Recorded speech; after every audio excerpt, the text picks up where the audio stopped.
Hey, what's up everyone? I know I said a while back I was going to do a breakdown of the car and what I did to get this car to shoot flames, because I know there's a lot of people in the Mopar community that kind of want that little flashy bit.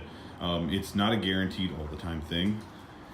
It does want to do it more when the car's been ran hard and the exhaust is really hot. So start off from the back. It is a Corsa Performance Sport catback that prior to doing this catback it wouldn't shoot flames. I'm not sure if there was something moderately restricted about the factory exhaust, which everyone knows the Scat Pack's exhaust and SRT and above is all like very free flowing. And then from there we went with JBA long tube headers with catless mid pipes. You're not gonna be able to see a damn thing. I don't even know why I did this. I do have a UPR cash can just for shits and giggles. Hellcat injectors. I have a Walbro 450 drop-in pump that was wired in, hardlined. It is. It's got a ground right here that runs all the way back, and it's got its own relay and connection to the battery because it won't run off the factory power. It's gonna be hard to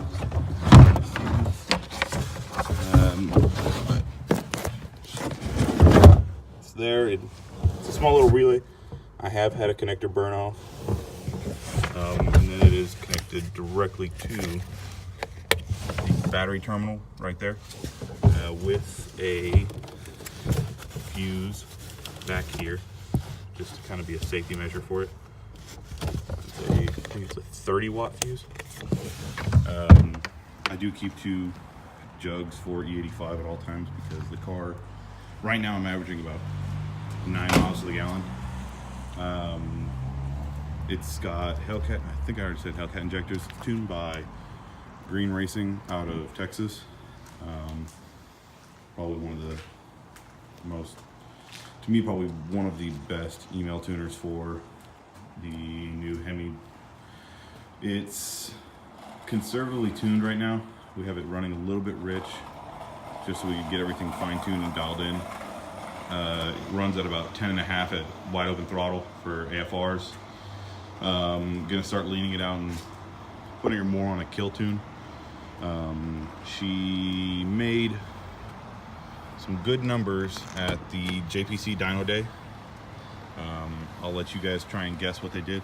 For the interior, I have pulled the back seats, as you can see when I showed you the fuel pump. Kind of going to a full drag interior, I guess you would say.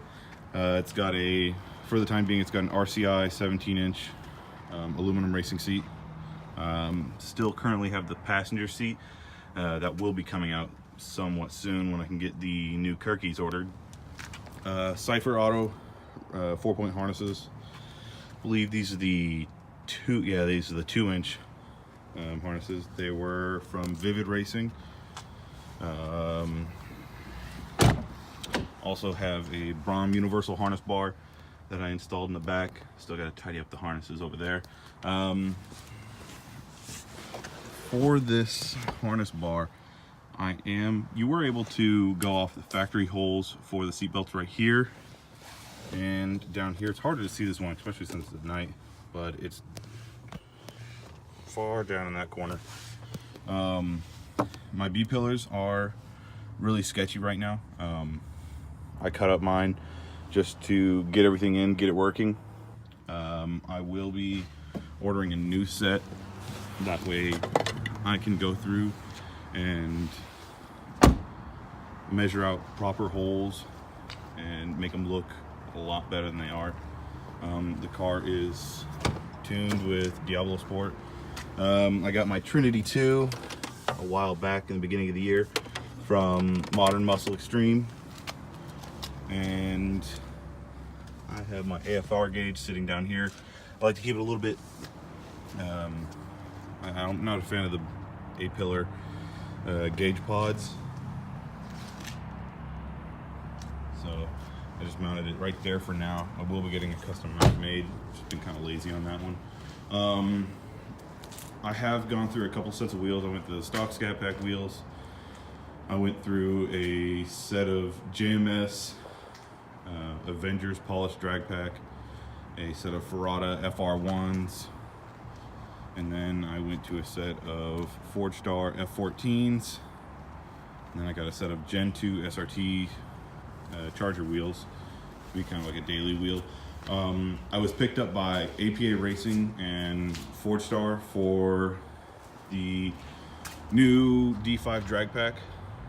So I will have my new drag pack, which will be the beadlocks. I think they're coming in. Mike over at APA told me that they'll be here, I think, what, mid to end of January. So if you need any performance needs, and you're in kind of like the Maryland area, whether you have Mopar, Chevy, a Ford, they have great customer service. He's got phenomenal prices, and if you are a mod motor Ford, specifically the Coyotes, the shop car that they have is Roush S550. Any of you that are in either the Ford world or the street racing community will know who Panda is.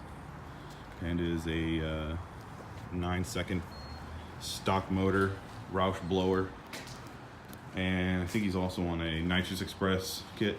But I just wanted to give you guys like a breakdown of the car, especially for the exhaust. I will be adding my dyno clip to the end of this video, so if you guys want to go ahead and try and guess your numbers on what I made on my next video, I will post the dyno sheet.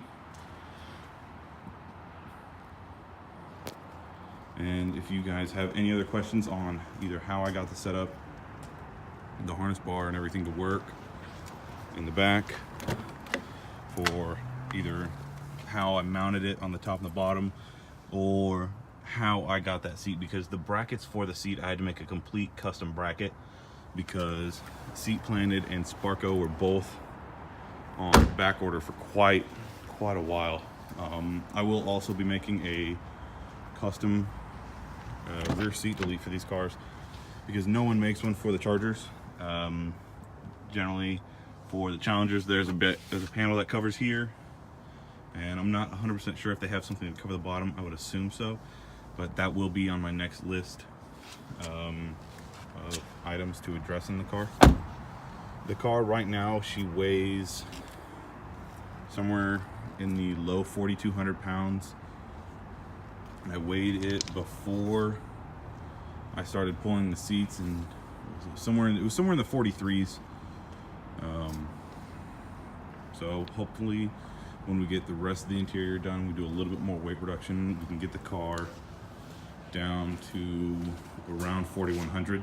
4,100 pounds would be perfect for what I use the car for. If anyone has questions, drop them in the comments and I'll get back to you. All right, everyone, enjoy the dyno.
Yeah, she does that.